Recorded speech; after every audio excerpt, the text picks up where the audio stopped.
Okay, we made it to the last section in Chapter 5. We did it. All right. 5.4, networking cables. So the first thing we're going to do is we're going to watch a video on tools.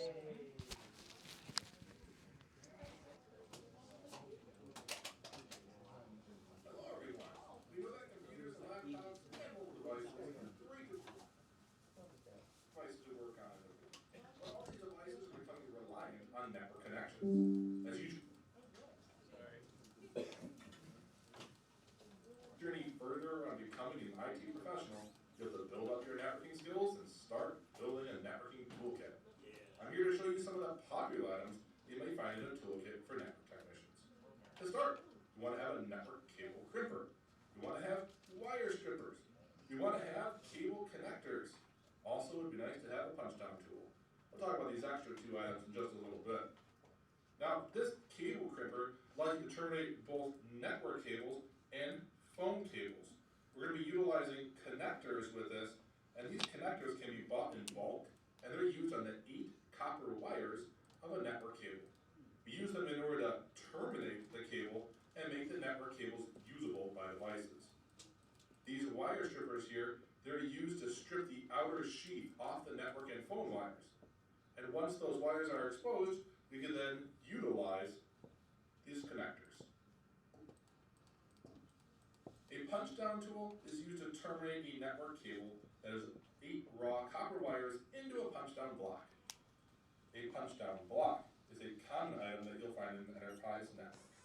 The punch-down block has slots for each of the 8 wires to be punched into the slots. And the nice thing about this tool, as it punches those 8 wires down into the network block itself, you can see that it has a cut side. It will cut off any excess network cable wire off the punch block. Now, when we're working with current, terminated, and deployed network cabling, it's very important to have a basic network cable tester. With this network cable tester here, we can plug both ends of a network cable into the tester, and this allows us to verify that the cable is of good quality and that all 8 pins are terminated properly. Now, there's a variety of different types of testers. I prefer the ones with LCD screens. Some also have LED lights instead. The ones with the LCD screen can easily show you exactly which pin is experiencing issues. These tools can be very basic or very advanced. This one, for example, can use DHCP, ping, and even test power over Ethernet. Other tools that exist can help you trace a network cable and find the device or panel it's connected to. This is called a Tonin probe. You use this in order to locate network cables that could be part of a huge bunch, or even just a cable that's a very long run. This is called a probe because it's able to pick up the tone that is placed on a cable. Many different types of devices can put a tone on the wire, including this cable tester right here. When you put all these tools together in a tool bag, you're one step closer to becoming an IT professional. Questions? All right, so let's talk about these tools.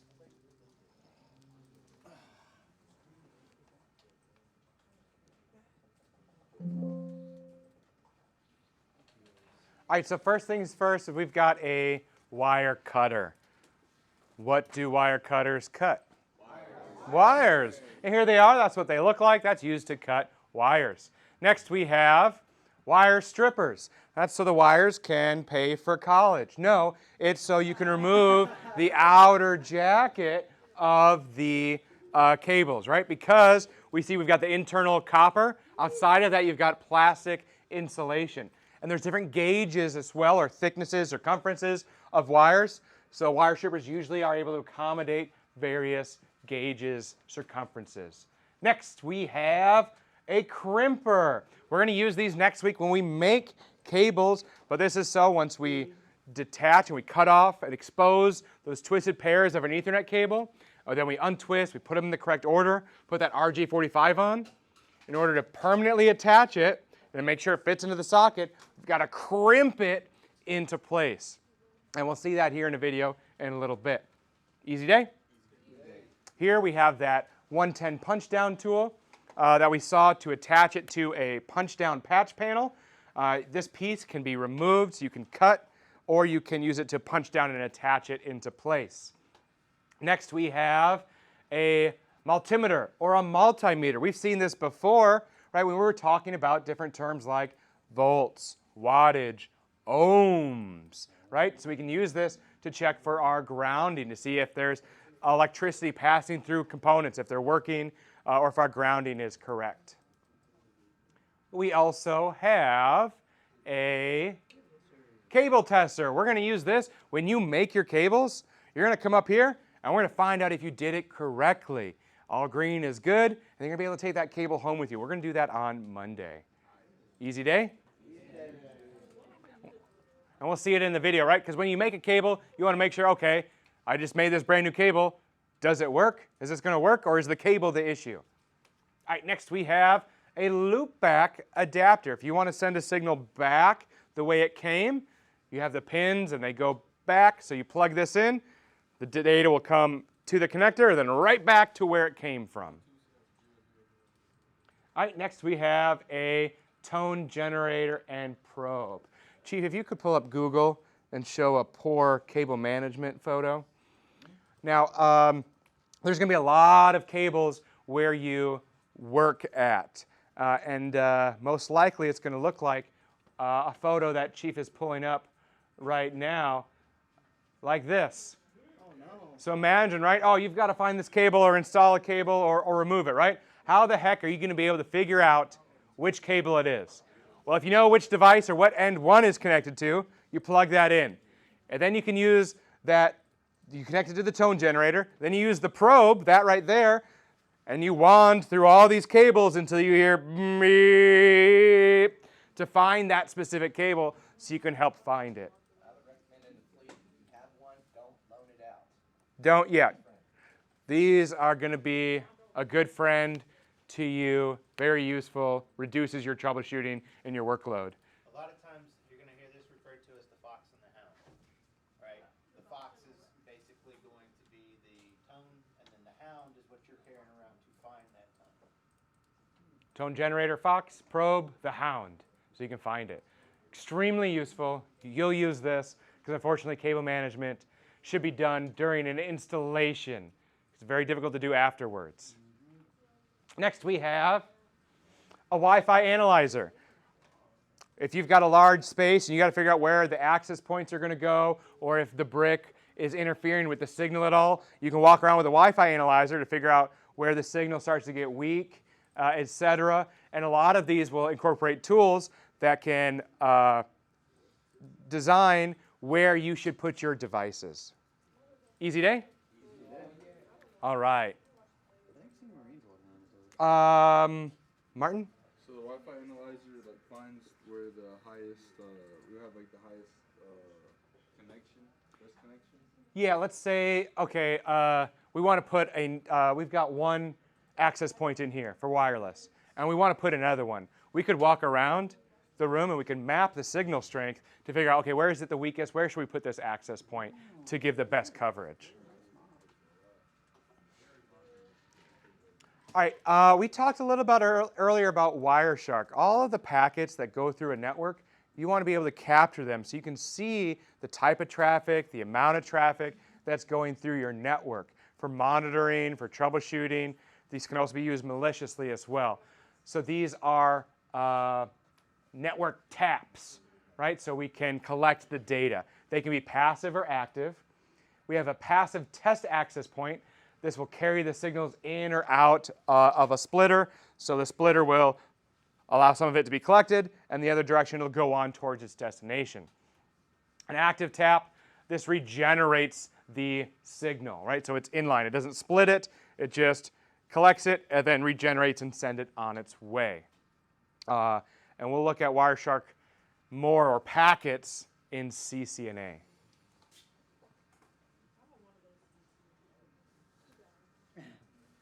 Let's see what we know. What's designed to snip aluminum and copper wire? I don't see wire shredders. I see wire cutter, though. Used to trace the remote end of a cable for testing and troubleshooting. Tone generator and probe. In the Navy, we call this a fox and hound. Terminates wires in a termination block. Punch down. Typically comes with a variety of notches for different wire gauges. Wire stripper.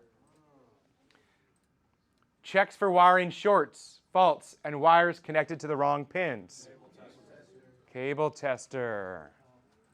All right. Measures electrical characteristics to test the integrity of circuits. Multimeter.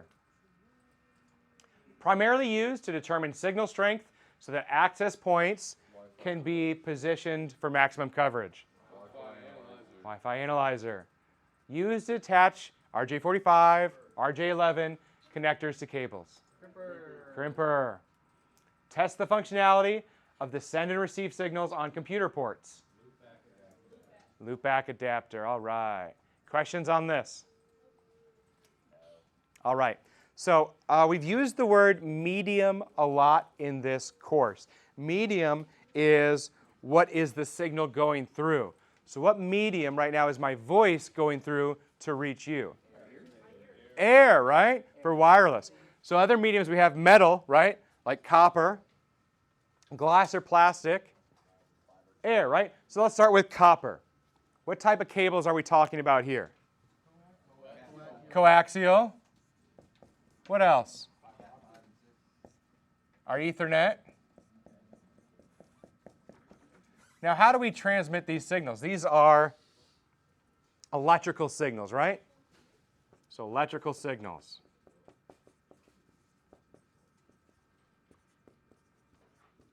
Now, our Ethernet cable, that has the actual cables has different categories of cables that vary based off of the number of twists, the frequency, the speed. So you've got things such as Cat5,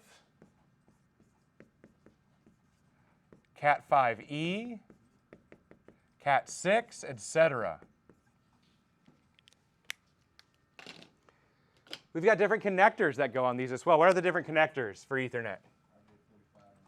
RJ45, RJ11. What are some connectors for coaxial? RG6, BNC, N-type, F-type, etc., right? Now let's go to fiber, or glass or plastic. That's the medium. And that's for what type of cable? Fiber, right? Fiber. How do we transmit these signals? Pulses of light.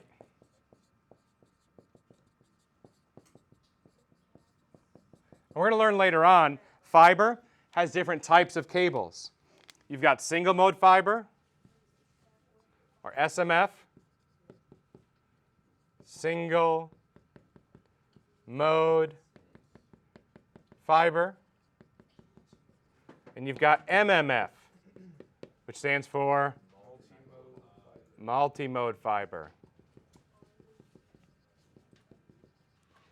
We're going to learn about the different connectors for fiber to include SC, subscriber connect, ST, and LC. So we'll learn about those as well.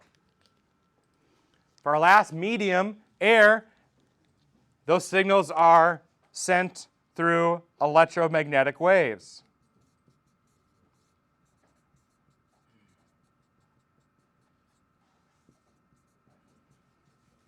What are some forms of, or what types of communications do we know that goes through air? Wi-Fi, which is which IEEE standard? 802.11. What else? Satellite. Cellular, I heard. Bluetooth, I heard. What's the IEEE standard for Bluetooth? 802.15. What about one of the first forms of wireless, what we use to control these TVs? Yeah, IR, infrared as well, which easily allows signals to bounce off. And we're going to deep dive into all of this throughout the next few slides. Is coaxial first? Yeah. Oh, no. Oh, yeah. So coaxial here. So coaxial has metal. That's the conductive part where the electricity goes through for the ones and zeros. That's going to be made out of copper. Around that, you've got your plastic insulation to insulate that copper. You have a braided copper shielding to help reduce the effects of EMI and RFI. Then you have an outer jacket to protect it against the elements. So that is the material makeup of a coaxial cable. Below that, we can see the different connector types. We can see that B and C, N-type, F-type. So we've seen these before. That's what they look like. You should be able to identify these. We need more time? Yeah? Okay.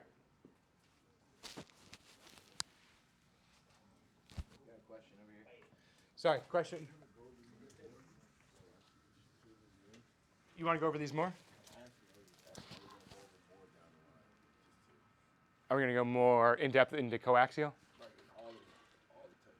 Yeah, we're going to go over all of them. Yeah. You want more is what you're saying. So coaxial, what we use that for TVs, right? We know that it uses electrical signals. It has a high signal to noise ratio. So that means it's putting out a loud signal, right? Which if there's a lot of noise, but I'm speaking really loud and a lot of people are talking, then that signal is going to come through better. So coaxial is good for that. It's harder to install. It's a thicker cable, and it's difficult to troubleshoot. That's about all we need to know about coaxial, though. In the front, Garner. No, just stretching. Anyone else need more time? Yes. Yeah? Okay. Did you know that they were running fiber through coax cables? What they would do? I thought that was pretty cool. But they're thick cables, so. Well, yeah, I mean, blowing out the copper. Cheaper.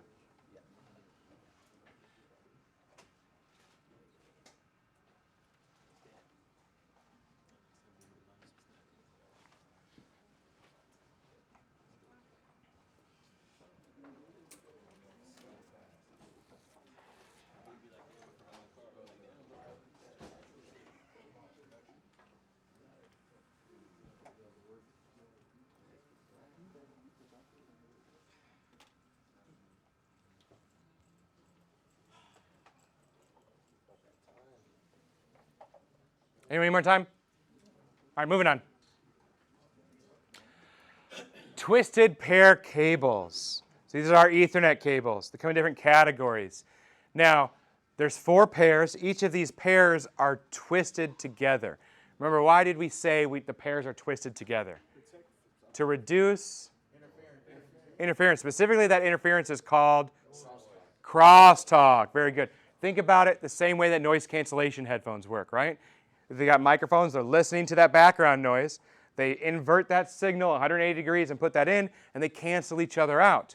So these pairs of wires with opposing frequencies, right, they're going to cancel each other out, so it's less interference or crosstalk by twisting them around each other.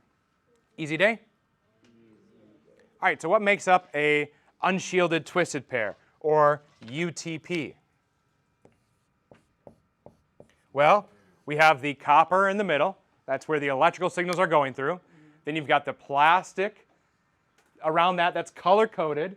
And then you have an outer jacket. You may also have a piece of fabric or something here hanging out that allow you to easily open up that cable. So you may have to remove that as well.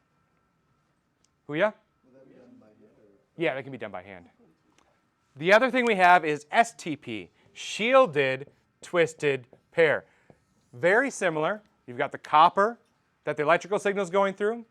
You've got the color-coded plastic that goes around it. Then you've got foiled shields around those and braided or foiled shields around the whole thing and an outer jacket. Now, the foil shield, that's going to help protect against electromagnetic interference and radio frequency interference. So what can cause electromagnetic interference? Some power things, generators, nuclear power plants, etc. Lightning. What about radio frequency interference? other devices, right? Microwaves, cordless phones, vacuums, cellular phones, other cables, etc. So STP helps reduce, it doesn't eliminate, but it helps reduce the effects of EMI, electromagnetic interference, and RFI, radio frequency interference. Hoo-yah? Now, in both of these, what does the TP stand for? Twisted pair. That helps reduce the effect of what? Crosstalk. So that's in both UTP and STP. It helps reduce because of the crosstalk. You could probably write this the other way if you wanted to, right? STP reduces the effects of EMI, RFI, crosstalk. UTP just reduces the effects of crosstalk. Because this S in STP stands for shielded twisted pair. Easy day. All right, RJ45 sockets and plugs. RJ stands for registered jack. 45 is what we use for Ethernet cables. 11 is what we use for phones. So here is the plug. And what we connect that to is called the socket.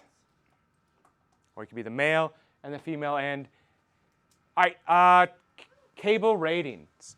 Of our Ethernet cables, these here, Cat 5, Cat 5e, Cat 6, that's what you buy from the store. And they have different specifications. Cat 5 UTP, what's the UTP stand for?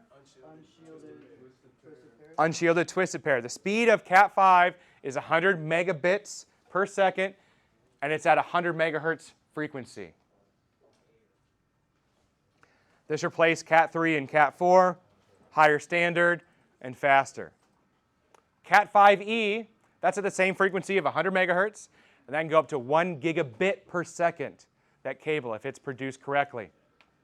It's got even higher standards, and it has more twists per foot to help protect against our crosstalk and other sources.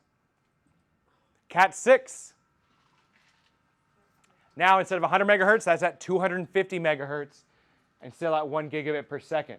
But there's also Cat 6A, which operates at 500 megahertz. It has even more twists per foot, and this one has a plastic divider between all these cables. Chief, could you pull up a Cat 6A cable on the internet? This makes making these a little bit more difficult because it's a thick cable, but it keeps them separated, divided, and then twisted. So you'll have to, if you're making this cable, you'll have to use wire strippers or scissors, whatever you have, to cut that off. Yeah, ends.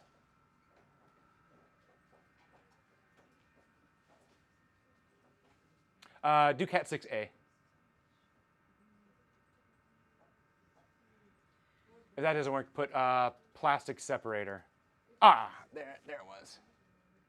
Down. Right here. You can kind of see it in this image here, that it's divided. That's STP. Let's go back to the other one. Scroll down a little bit more. I thought I saw it. Wait, go up a little bit. Yeah, right there. Yeah, that's a good one. We can see this here. Kind of difficult to see, right? But it's this plastic right here. That's what that has. That's different from Cat 6. Great picture. That's great. So, right, we've got the pairs that are twisted, and then they're separated for the whole length. And what does the separation do? It helps reduce crosstalk. So that's the hardware difference for Cat 6A. All right, if we go back. And that divider's running throughout the whole wire? The whole cable, yep. Which makes it more expensive, right? Because there's more material and, of course, a more difficult manufacturing process. Everybody good? Yes. Okay.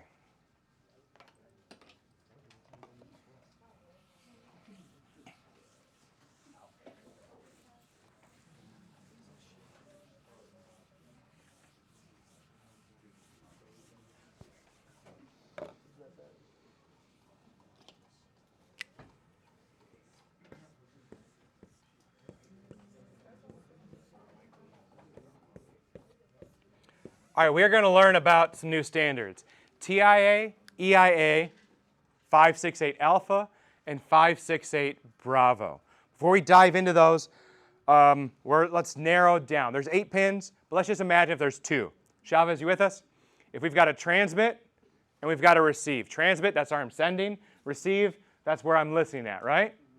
So some devices have transmit, receive, and then on the other side, they've got receive from transmit, and they've got transmit here. For these, the cables can run just straight through. For other ones, for devices that are the same, I've got transmit, that's going to transmit. Uh-oh. And receive, going to receive. That's never going to receive anything, right? So for these, what's going to happen, these same devices, we will switch the transmit and receive on one end, so that way it can communicate. Does the Y make sense? So for alpha and bravo, that's the order of the wires. Both ends are either going to be alpha for a straight through, or it'll be alpha on one side and bravo on the other. What type of devices would we use these cables for? Such a great question. I'm glad you asked. Straight through.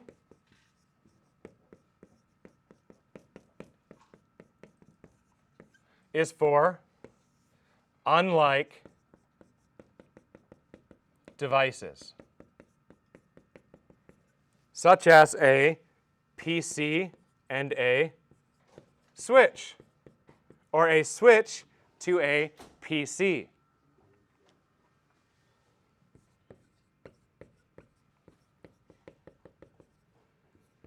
A crossover cable is for like devices, such as a PC to a PC, a switch to a switch, or a router to a router.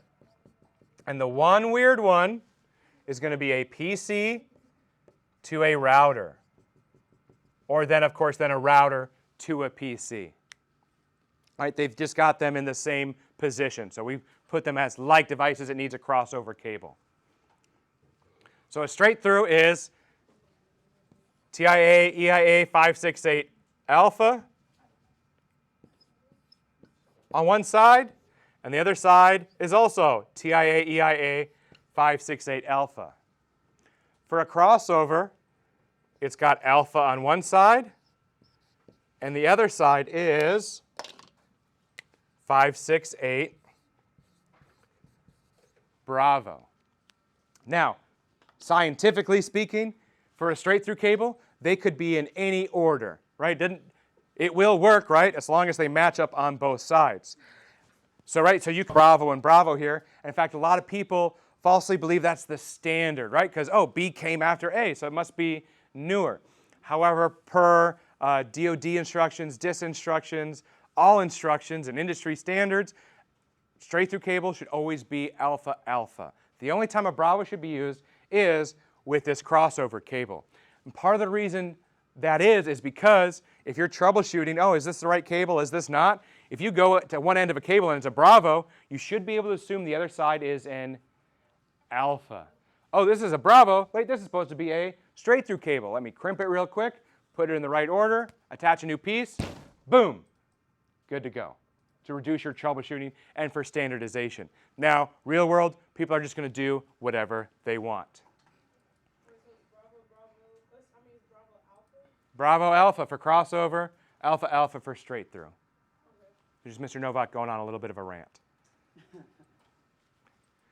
All right, you do need to know the orders of these cables for both alpha and Bravo. Whew, we may think that's a lot. It's not going to be that bad. Here's what we're going to do. We are going to memorize alpha. We're going to hard memorize alpha, right, Chavez? And then for Bravo, we're just going to know that the green and the orange switch. So if we've got alpha memorized, we know green and orange switch, we'll be good to go. Hoo-yah? Awesome. So we're going to do this a plethora, many times. Alpha, The order is green, white, green, orange, white, blue, blue, white, orange, brown, white, brown. That's a lot. Let's look for some patterns. The green or the white portion always comes first, right? Except for the middle pair. Notice the blue? Yes. That's where it's solid and then with the white. And that middle pair is switched. So this pair here, blue, blue, white, those are always in the same position. Brown, white, brown, that's always in the same position. Only the green and the orange change. So let's do this again. Green, white, green, orange, white, blue, blue, white, orange, brown, white, brown. Now say it with me. Green, white, green, orange, white, blue, blue, white, orange, brown, white, brown. Again, green, white, green, orange, white, blue, blue, white, orange, brown, white, brown. Again, because eventually we're going to take this off the screen and see if we've got it. Everybody, green, white, green, orange, white, blue, blue, white, orange, brown, white, brown. Everybody, green, white, green, orange, white, blue, blue, white, orange, brown, white, brown. Chief, will you blank out their screens and scroll up? While he's doing that, let's do it again. Green, white, green, orange, white, blue, blue, white, orange, brown, white, brown. Again, green, white, green, orange, white, blue, blue, white, orange, brown, white, brown. First row, let's hear just the first row. Ready? Green, white, green, orange, white, blue, blue, white, orange, brown, white, brown. Next two rows, green, white, green, orange, white, blue, blue, white, orange, brown, white, brown. Everybody, green, white, green, orange, white, blue, blue, white, orange, brown, white, brown. One more time. Green, white, green, orange, white, blue, blue, white, orange, brown, white, brown. We got it? How confident are we? Let's do it one more time. Green, white, green, orange, white, blue. And then push your screen out to all of them. Orange, brown, white, brown. And then back here, and we'll do the activity. All right, let's see if we remember it. So for alpha, what is the first one that we're going to drag and drop? Green, white. Green, white. Might want to zoom out a little bit. Oh, there you go. Or you can just click. Green. So green, white, green. Green. And then orange, white, blue, blue, white, orange, brown, white. Wow. Easy? Okay. What colors change for Bravo? Green and orange. So let's not do the whole thing, but what do you think the very first one for a Bravo is going to be then?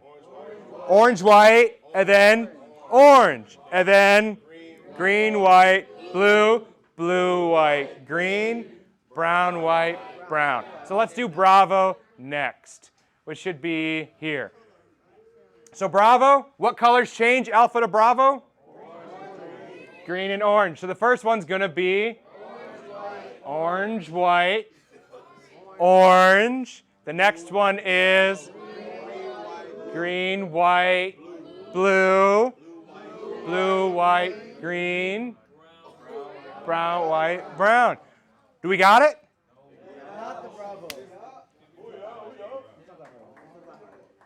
Questions on that? Nah. Okay. Now let's watch a video.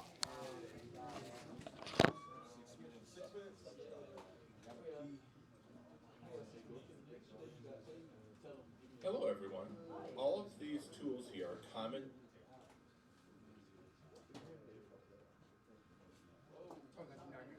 Your screens are pushed out, right? Yeah.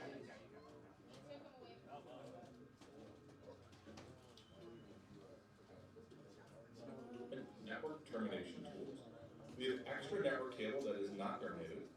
Here's a crimping tool and some RJ45 connectors that we can use to terminate our network cable. We have a couple of steps in order to successfully build a custom length network cable. First step is to commonly measure the length of the cable you're going to need. This is a great reason for making your own cables because we like to pick a custom length and not have to buy a pre-made cable with a pre-picked length. Now that we have our measured length of cable, we can use the cutting blade on our crimping tool to cut our cable. Got the cutting blade right here.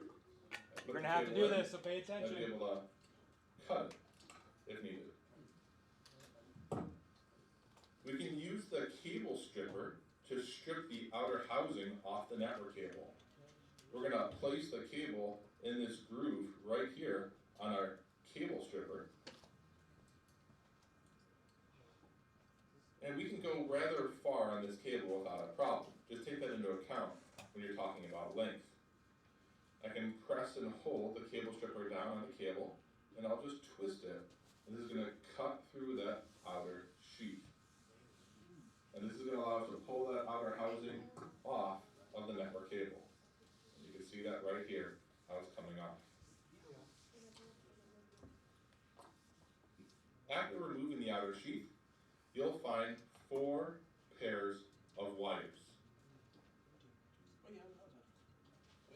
We'll have to untwist the 4 pairs and organize them into 8 individual copper wires. When you're separating those 4 pairs from each other, what I find in the middle of mine is this plastic separator. This is common in our Cat 6 wires like this one, which allows it to prevent interference and crosstalk between our pairs. What we're going to do right now is cut this plastic separator off because it's going to be in the way when we try to put our RJ45 connector on. So I can take my cutting tool and just cut that plastic separator off. It does a great job inside of the cable, but it's in the way for the RJ45 connector. Also, what we'll find in my cable is the string. These are meant to be pull strings that allow you to pull on the sheath and be able to slice through the sheath. That's also going to be the way for me, so I'm going to cut that off because we don't need it at this time. So, this is where we now want to untwist all the wires, and this is going to take us some time to do. What we're going to find is that each pair of wires, well, they're going to be having a different number of twists per inch, and you'll be able to see that. For example, the one that's going to be the hardest to untwist is going to be blue, white, blue. That has more twists per inch, for example, than looking at brown, white, brown. Those more twists per inch for each pair is going to allow us to have less crosstalk and interference between those pairs. Thought of everything, didn't they? So I'll continue to untwist and we'll come back. Now that my 8 individual wires are untwisted, what we want to do is pull them all so they're really straight. The straighter you can make them, the easier it's going to be to organize the wires in the correct color code, as well as the easier it will be to crimp them with the RJ45 connector. Now I'm not worrying right now too much about color code organization, I just want to get them as straight as possible. What some people like to do is if you can gather all of them at the end of the wires with your fingers, and you can actually pull it straight and wiggle back and forth, and you get straighter wires. Now what I'd like to do is organize them in the correct color code. There's different standards, 568A or 568B. I'm going to follow the T568B standard and put these wires in the correct order. That order is going to be orange, white, orange, green, white, blue, blue, white, green, brown, white, brown. And to do that, I'm just going to take the orange, white and put it all over to the side, followed by orange. Then I'll follow that one correctly with the green, white and bring that one over. And then follow it with the next color. I'll do that and we'll come back. Once you have them in the correct color order, such as we see here, we like to take one of our RJ45 connectors and we slide it on. Now the current problem is that connector is not going to fit well. The wires are too long. We want this sheath to be about here in the connector, so when we crimp, this connector is going to hold onto that sheath, not onto the wires. So what I need to do is take my tool, which I can take either a pair of snips or a cutting tool like this, and I need to cut these shorter. So I'll go ahead, and I'm just going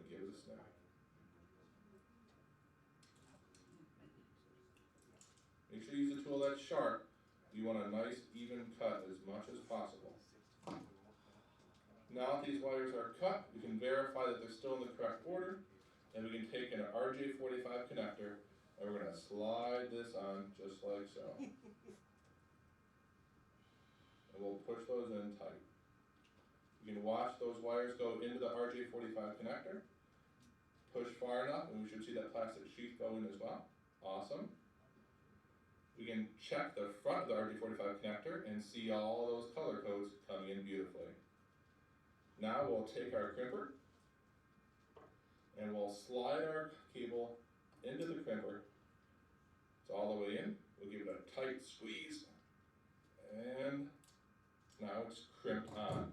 You can see it holding on to the plastic sheath, and our 8 copper wires are all the way in. Since now the connector is attached to the 8 wires in the outer housing, before we deploy this, we should verify the quality of the cable. You take something like this, which is a cable tester, plug it in on both sides, turn it on, and we'll be able to watch it go. Checking the quality of our cable, and we should see all 8 wires come up as successful. We'll see 8 lines. And we did it. All 8 lines came up, letting us know the quality of our cable is perfect. You're able to see that right here.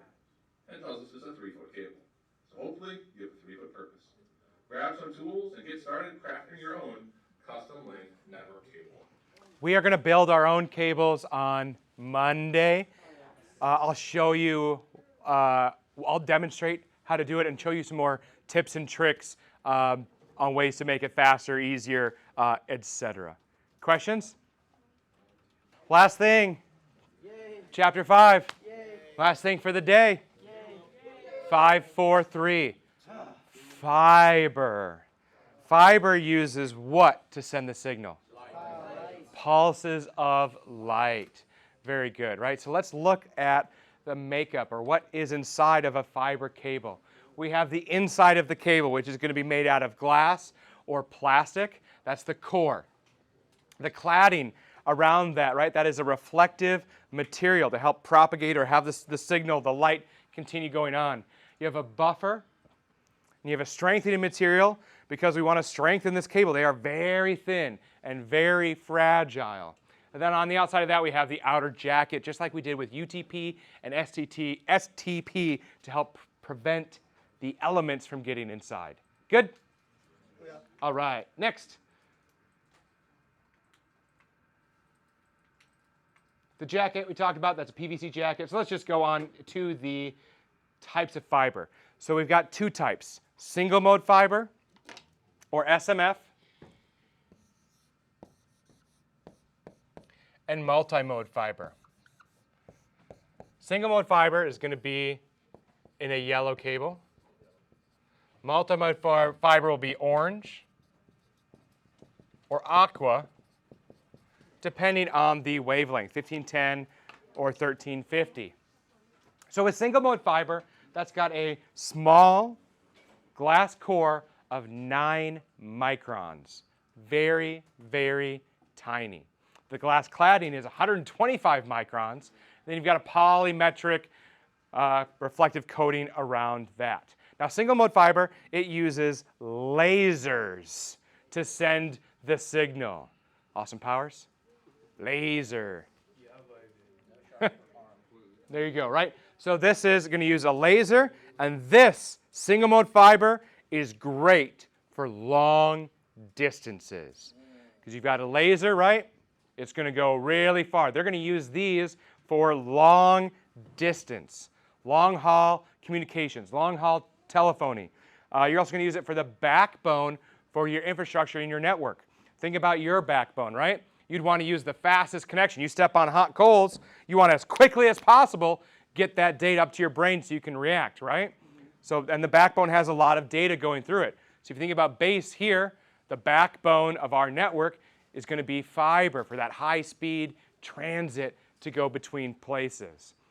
Single mode fiber is also going to be used, if Chief could bring up Google again, we'll show you some undersea fiber optic cables. This is how the world communicates globally between countries. with fiber optic under the sea. We can see the map of these cables. These are laid on the ocean floor where ships make them out at sea. Well, they're building it, and then they're laying it down on the ocean floor. We can look at other images, and we can see what these look like. In fact, there's even a picture of a shark attacking one somewhere. Take out the word map, undersea fiber. Yeah, just enter. We should be able to see a bunch of stuff. See, we see these cables. We can see a diver working on one. We can scroll down. Oh, so these are big. Right, there's one going in the ocean. They're very large. You can scroll down even more, see it's on the ocean floor. So this is how, right, if you're communicating with someone overseas or in a different country, all these transactions, these are going through these fiber optic cables. Can they bite it? Like, can they actually, like, bite through that? Yeah, these can be damaged, right, just like anything. Oh, there's the shark. Down more. Oh, never mind. But they'll have to. So what's happening all the time is they're running new cables for redundancy or for broken or damaged cables. McCants? Okay, but like, so I understand that like they take chips or whatever to put them out there, but how do they do the maintenance on them if there's like parts of the ocean that we haven't explored? Well, if we've laid a cable there, right, they know where the cable is, and they'll just go to that location. So that is where they've laid the cables. That is an explored location.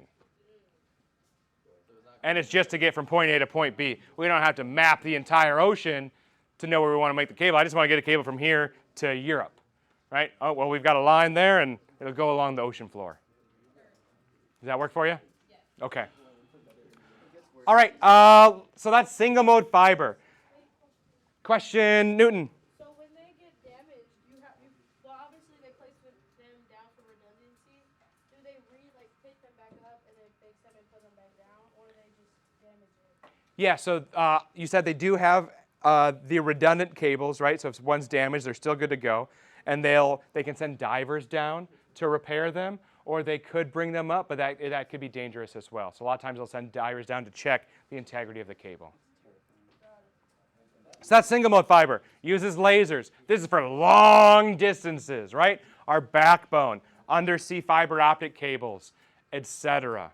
So that picture of the undersea ones, there were many, many cables in a bundle, right? Correct. So it's not one fiber cable going the length of the ocean. It's many, many, many. Correct. You saw how thick that one cable was? Here we're talking about microns, right? So what's happening in that undersea fiber optic cable is it's hundreds of these individual fibers going through to connect. Multi-mode fiber, it doesn't use lasers, it uses LEDs. And because it's using LEDs, Chief, could you scroll down for me? It's using LEDs. Its core is thicker at 50 or 62.5 microns. The glass cladding is 125 microns, but this uses LEDs. And we can see in the image multiple paths of light can go through it. So you can have more signals go through. However, the disadvantages of this are you can't go as far. In fact, you're only going to go about 550 meters with a multi-mode fiber cable. But you'll still have the speeds over copper, right? Cerna? Why is the single one faster than go farther? The light source, it uses lasers instead of LEDs. Okay. Everybody good? Questions? Okay, going down, I think next we've got connectors. We do indeed. So if we scroll down here, this is a straight tip connector, one of the older connectors for fiber. This is straight tip, but I like to think of it as, for ST, stick and twist. We can see this notch here, right? So you stick it in, and it's a quarter turn to lock that into place. You also have subscriber connect, or SC connectors. I think of these as stick and click. You can just stick them in, and they click. To remove them, you just grab them. But when you are removing these, you want to grab them, just like a power cable, right here. There's glass inside of here. If you grab it here and you just yank it, it could damage and break or crack that glass. So always grab it as close to the tip as possible. Good to go? The other one is lucent connector, or LC. I like to think of this as latch and click. Same, it's a square, but it's a smaller form factor. To insert this, you just stick it in and it clicks. To remove it, you depress or press down on the latch and remove it. Kind of forces you to get closer here to make sure you don't break it. Hoo-yah? Now, which one of these would you use? Well, most likely you're going to use SC or LC. Could you pull up both of those patch panels on Google? So SC, they're both square, but SC is larger. It takes up a more form factor. If you're trying to put as many fiber cables into a space as possible, you want to use the one with the smaller form factor, which is LC. So SC, you can't fit as many cables in there because it takes up more room. LC is a smaller form factor. So here we can see some cables, some patch panels. This one here, this is, well, this is just a white screen, but that's all right. But just imagine, right, SC, right, they're both square, but the LC is a little bit smaller. So you can fit more LC in a patch panel than you can SC because they're larger. Good to go? Okay, Chief, could you just pull up a regular patch cable? Actually, we can go back to slides. There's some in there. If you just go to the slides, we'll just scroll down. Yeah, scroll down a bunch. More. Up more. Go to that last photo maybe, in the down. Down. Sorry. Down. Down. And then hit the last tab there. There we go. All right. So here we see two strands of cables. There's one here and there's one here. So two strands make a pair. One's going to be for transmit, one's going to be for receive. You're going to see a lot of these. They're going to be bundled in what's called a pigtail, and they can have numbers on them as well. So you know on the other side which one it goes to. So for an Ethernet cable, we typically just have one Ethernet cable. For fiber, we're going to have two strands or one pair. Well, it's possible that the strands are like this, right? And you've got transmit, transmit. You may need to roll the fiber, or on the other end, put one transmit in that port and just switch your ports. Rolling the fiber. If you install a cable and nothing's happening, you probably just need to, on one end, switch it. Good to go? Okay. And one more thing. If we scroll up a little bit, I think, or down, I don't remember which direction. Yeah, right here. So there is a newer technology to allow light to travel in both directions. That's WDM, wave division multiplexing. So instead of needing two strands to make a pair, you can use one strand with WDM to have the light be able to go in both directions. Question? How does the light get there in the first place? Is it just the technology that they use? Yeah, lasers or LEDs. Lasers for single mode fiber, LEDs for multi-mode fiber. Different wavelengths of light. Hoo-yah? All right, if the last thing is a quiz, we're going to first watch a video. Yep, so let's watch this video on how to make, or how do you splice fiber and add a connector.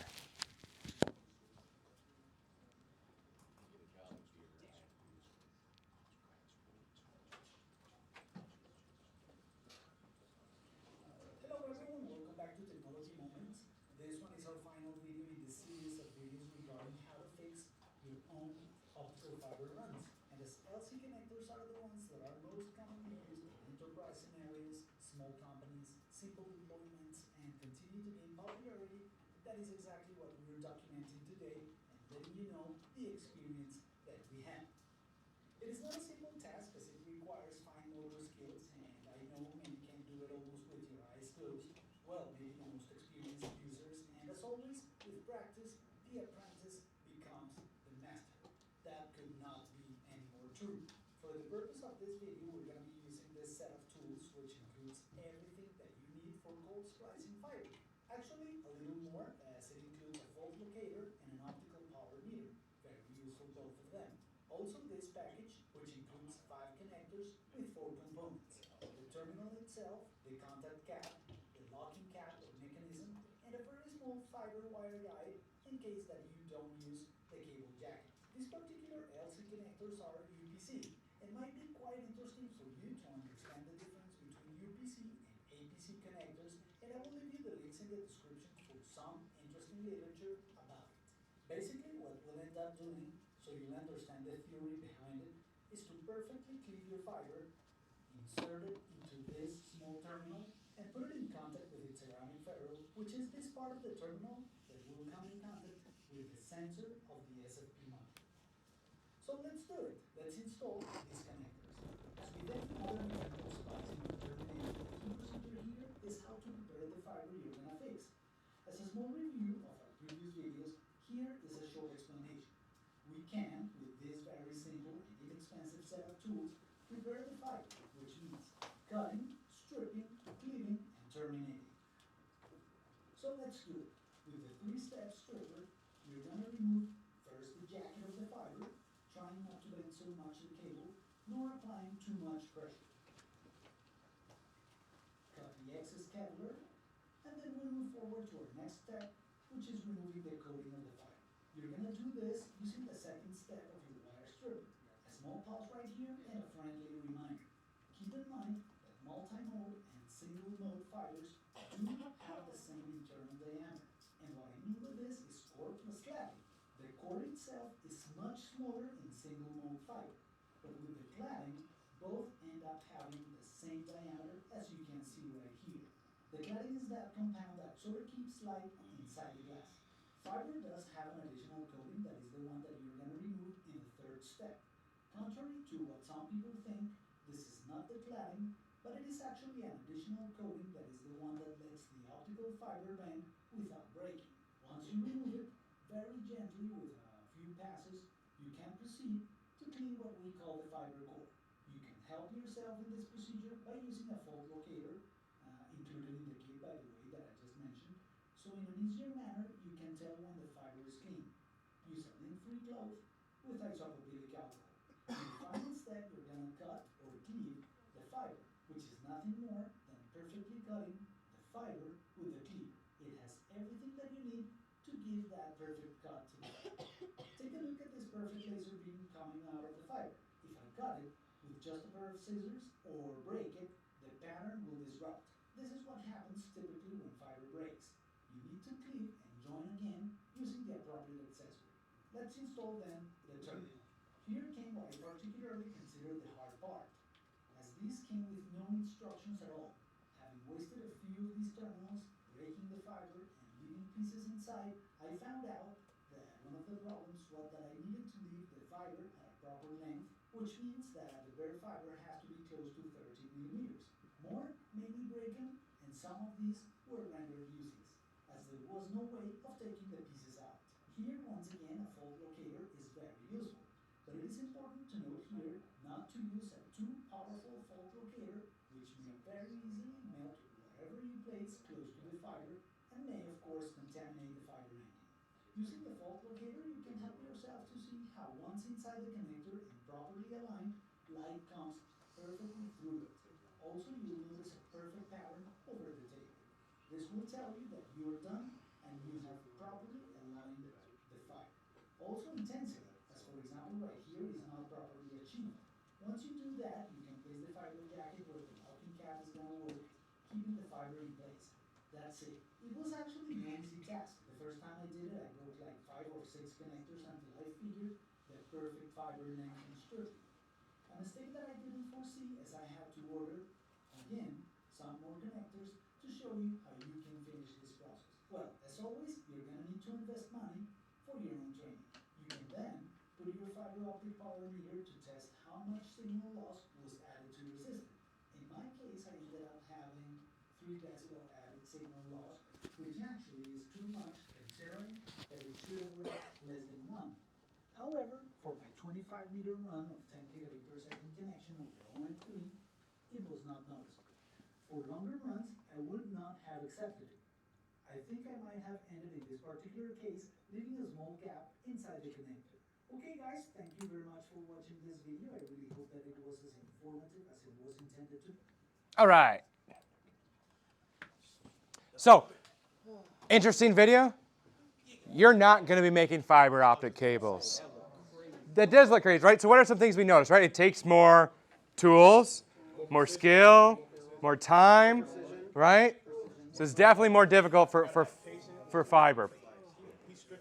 It's part of where the money comes from, right? But gosh, well, let's see. We got 3 instructors up here. We've probably made, amongst all of us, hundreds of Ethernet cables, probably each. So probably in the thousands. Quick, you'll get really good at it. And we're going to do that on Monday in a few days. So to wrap up this chapter, let's do our final quiz. No, let's just finish this quiz and then I'll give it back to you. What acts like a mirror reflecting the light to keep it traveling down the fiber? Cladding. What uses a laser and popular for long distance runs for hundreds of kilometers? Single mode fiber. Typically a yellow jacket. Technology used to send and receive on a single strand of fiber. WDM, right? To allow the light to go in both directions. What uses LEDs and can go up to 550 meters? Multimode fiber.